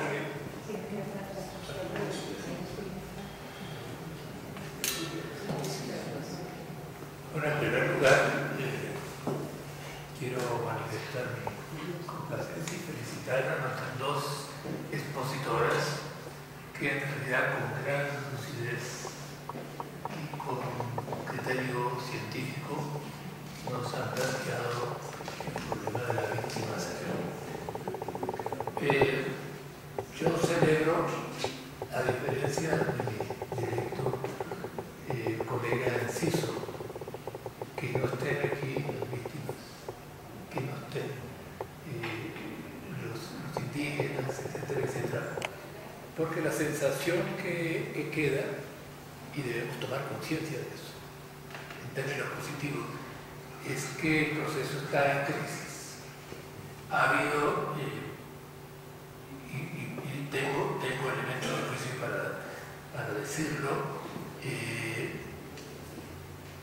dificultades con, primero, la burocratización del proceso, el apresuramiento, en segundo lugar, el gobierno está terminando, el presidente está terminando, el país siente que la paz ahora pasa a segundo plano, porque ahora es quien gana la próxima elección, entonces se apresura más y más lo que ya venía en forma apresurada.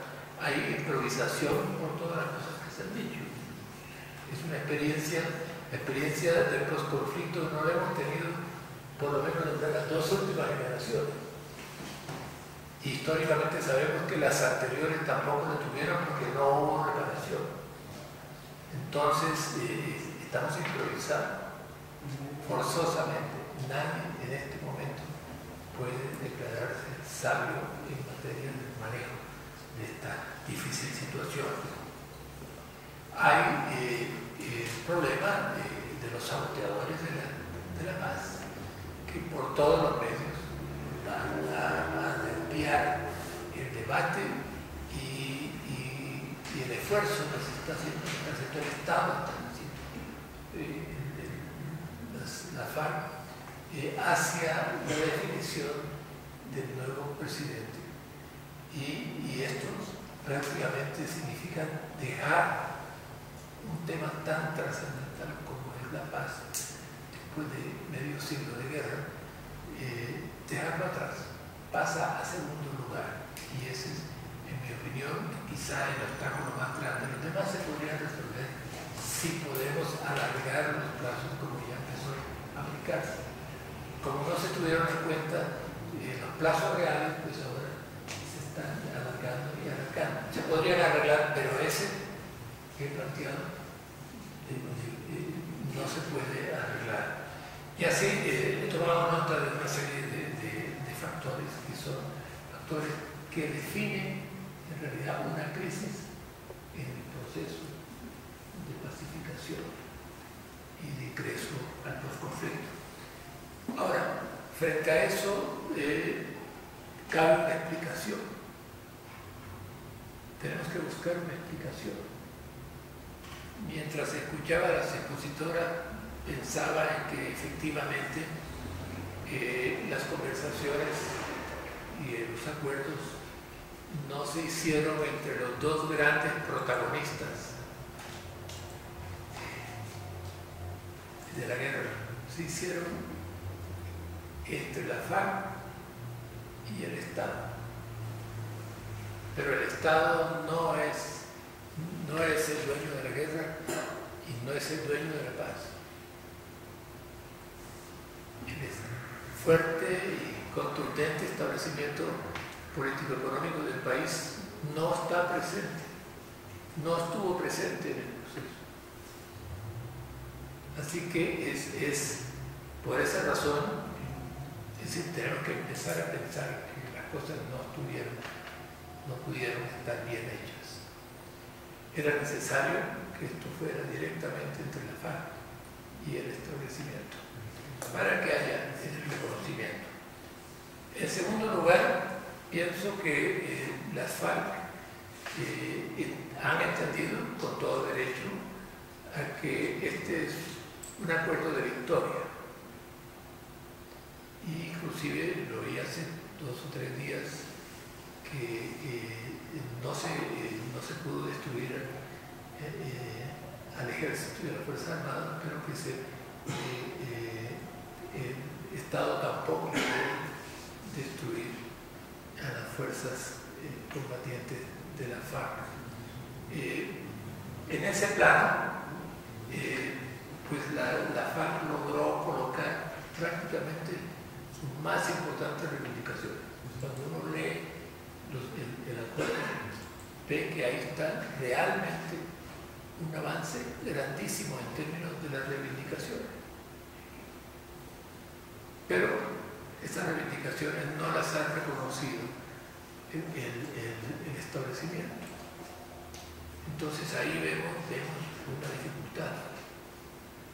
Ahora, la relación entre el número de víctimas en Argentina o en Chile, o inclusive en Brasil, en relación con el caso colombiano, hay que entenderlo sencillamente porque allí la sociedad participó tanto en la victimación como en el reclamo y la sacada de las fuerzas militares. Aquí no. Aquí hemos visto la guerra, como ya se dijo, por televisión, y la seguimos viendo por televisión. Entonces no podemos esperar ni considerar que nos deben tener en cuenta por la cantidad de víctimas acá, porque en realidad el problema es otro. Como si eso fuera poco, está el problema que también se mencionó, el problema del modelo económico. Se negoció sabiendo que el modelo económico no permite los recursos para el bienestar social y para la paz, etcétera, etcétera. No permite una estrategia de desarrollo con inflación y con endeudamiento, etcétera, etcétera. Sin embargo, el banco lo consignó. Y finalmente, yo quisiera decir que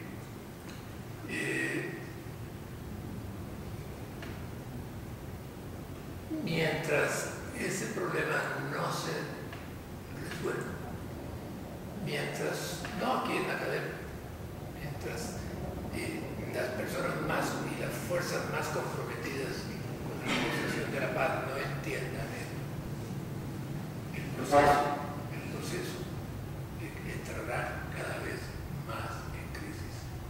Ahora, eso no es para desanimarnos, todo lo contrario, es para mostrarnos que tenemos ahora más responsabilidad que antes, o que ahora vamos a tener la responsabilidad que no tuvimos durante estos 50 años en las dos generaciones. Así que yo creo que bienvenida la idea de que no llegaran los afrocolombianos, de los indígenas, de las víctimas, porque en este momento nos estarían cobrando, diciendo, bueno, estamos fracasados. Bueno, pues si ella quiere decir algo, ya el tiempo prolongado que estamos, lo único que nos deja una serie de mensajes que deberíamos retomar, y estoy de acuerdo con la observación que se hizo, de pronto entre todos mejorar un poco más la convocatoria. De todas maneras siempre es más satisfactorio para los invitados que haya una buena participación, pero las intervenciones son importantes de manera que consideramos que es un buen ejercicio que tenemos que continuar haciendo. Pues yo creo que hay, es decir, habría muchas cosas que discutir, pues porque los temas que se han presentado son muy importantes y yo en general los comparto. Tal vez, y vale la pena continuar con esto. Tal vez quiero mencionar dos o tres puntos. El primero es que a mí me parece que en el proceso se avanzó mucho. Si se compara como se manejó en los años 50, donde la palabra reparación no apareció, pues yo creo que se avanzó. Y lo que dijo Consuelo, el punto 5 es el más importante del acuerdo con el punto 1. Bueno, entonces yo sí creo que se avanzó y que, es decir, un proceso como de la complejidad de esto, pues tiene frenos, tiene digamos, conflictos grandes, pero yo creo que hay que ser optimista. El segundo punto que quiero mencionar es que tal vez el proceso se ha frenado por una razón de que los grupos que generaron el conflicto y que más responsabilidad tienen nunca han dicho que se equivocaron. Entonces, si no han dicho, entonces es normal que la población pues tenga dudas, desconfianza, porque no han dicho no se equivocaron. Y entonces realmente dicen o pretenden, digamos, plantear que ellos, digamos, tienen responsabilidades proporcionalmente a las ventajas que sacan. Entonces, si la ventaja es grande, ceden un poquito.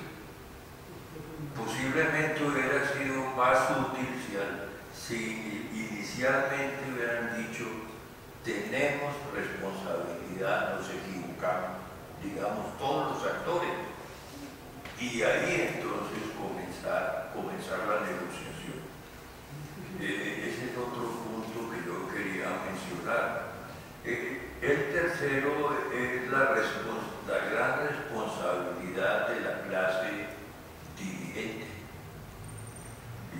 que hay que mirar bien, pues por haber mantenido un conflicto 50 años, que algunos llamaron de baja intensidad, pero un conflicto de baja intensidad, 50 años, crea vuelve a la gente insensible. Es decir, entonces no siente. Posiblemente el conflicto en Siria, que ha durado 6, 7, 10, va a haber más, en un momento, más digamos, reacción para salir adelante. Y el otro punto que lo dejo simplemente planteado es la incapacidad que hay en Colombia de concertar. Porque una cosa es tener un plan con unas cifras, digamos, de inversión, y la otra cosa es que la gente se sienta partícipe de un proyecto nacional de largo plazo. Yo creo que en este momento Colombia no tiene un proyecto nacional, porque la gente siente que el Estado está capturado, que hay unas personas beneficiándose del Estado, de los contratos. Entonces eso crea una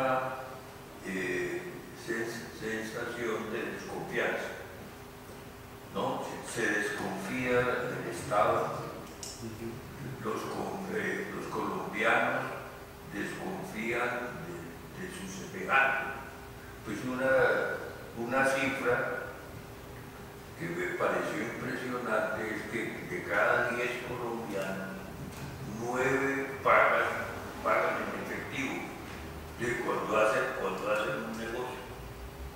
Es decir, se desconfía del internet, de las tarjetas, de los contratos, sino es simplemente usar cash, es lo que da, digamos, seguridad. Entonces, mientras no se rompa la desconfianza, yo creo que va a ser muy difícil. Yo estuve tres años en uno de los países más pobres del África, Burkina Faso. Y yo siempre, digamos, quedé asombrado que no tenía ningún recurso, no tenía ni agricultura, ni petróleo, ni gas, pero había una voluntad común para salir adelante. Entonces, lo que hay que crear es esa voluntad común. Es decir, si no podemos concertar nunca el salario mínimo, y hay que fijarlo por decreto, si no se puede concertar con FECODE, si no se puede hacer, digamos, concertar nada, que es la situación de hoy, pues entonces el proceso de paz queda, digamos, marginado y disminuido. Pero entonces tenemos que buscar cuál es la forma para crear un proyecto nacional con participación de la gente. Y yo creo que allí tal vez el proceso de paz puede salir adelante. Bueno, muchas gracias a todos.